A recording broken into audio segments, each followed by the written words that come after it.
Let's put some details on our Hanna locomotive. Recommend that you paint the locomotive first. It'll be easier than if all the details are on later.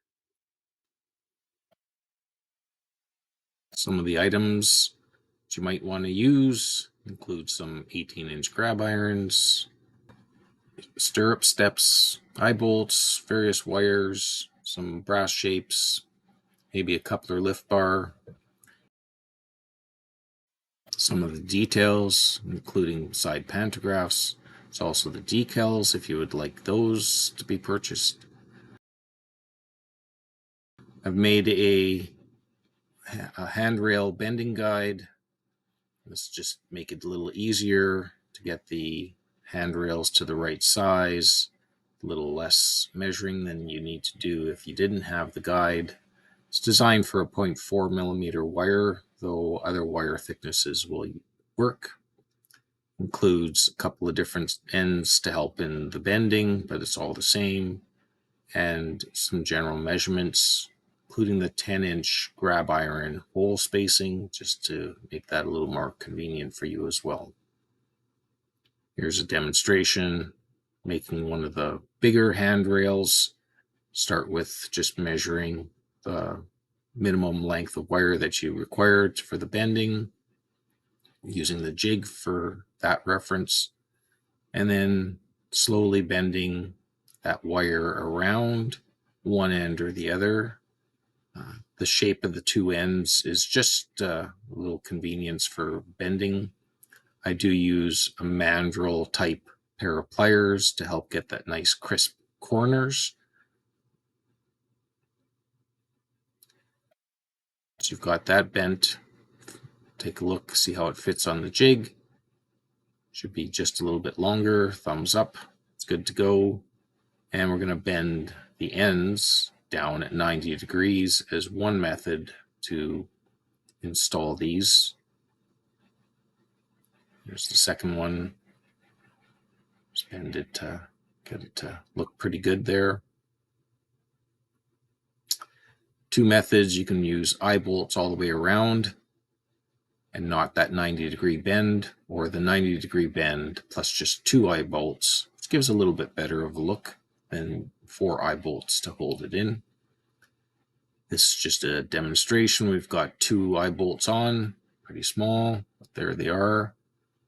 And we're going to fit this on one end of the locomotive. Takes a little bit of time getting everything put into the holes. It up so that the distance from the body up to the handrails is suitable, as if you were going to grab it. A little work to get those 2 eye bolts into their holes as well.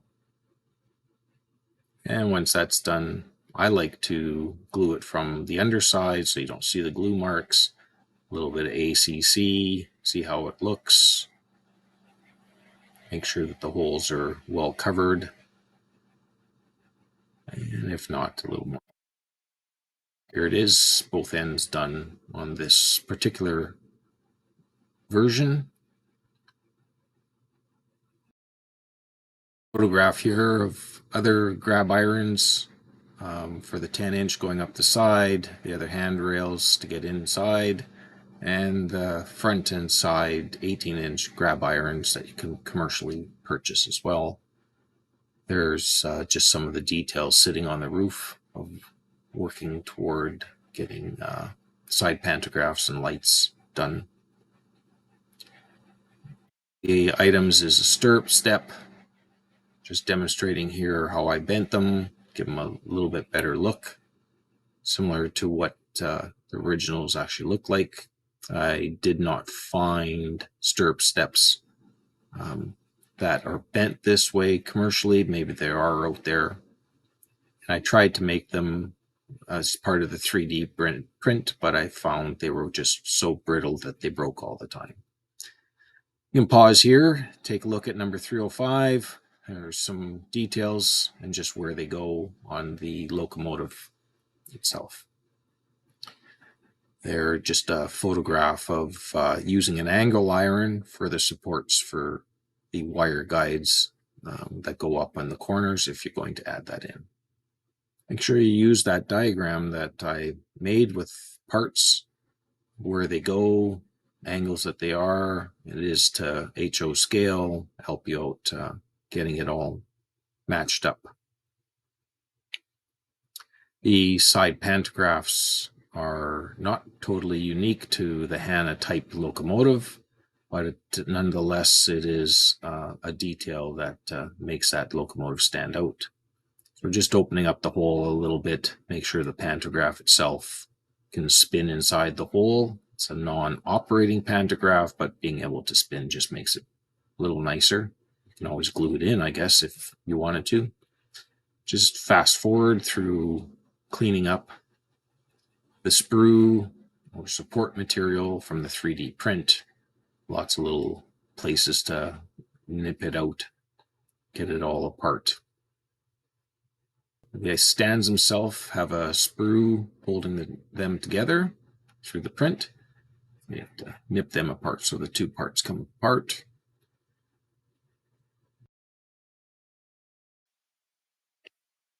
Put the pantograph back into the stand, and this is what it looks like.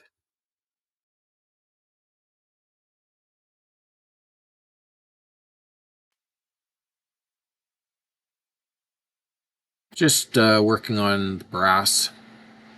These are for the stands for the connecting the actual pantograph stand to the roof line to match reasonably close to what the original was like.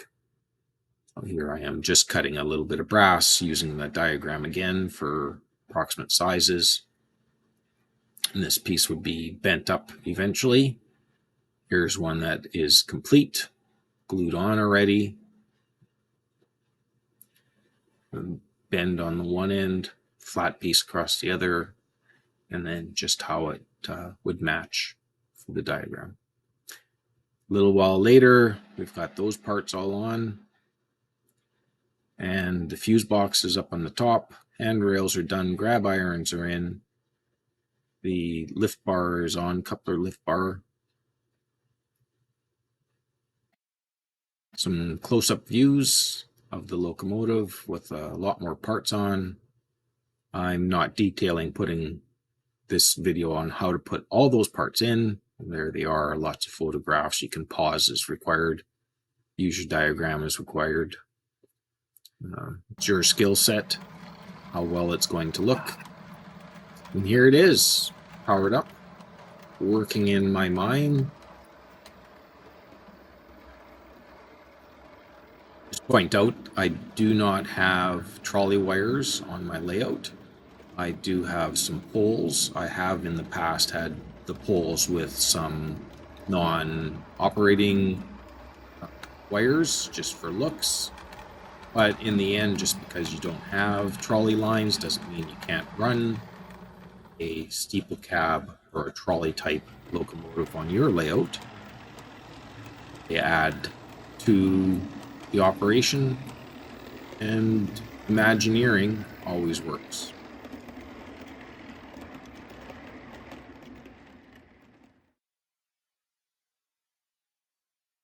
Number of photos, pause is necessary, just to give you an idea of how some of these details actually sit up on the two locomotives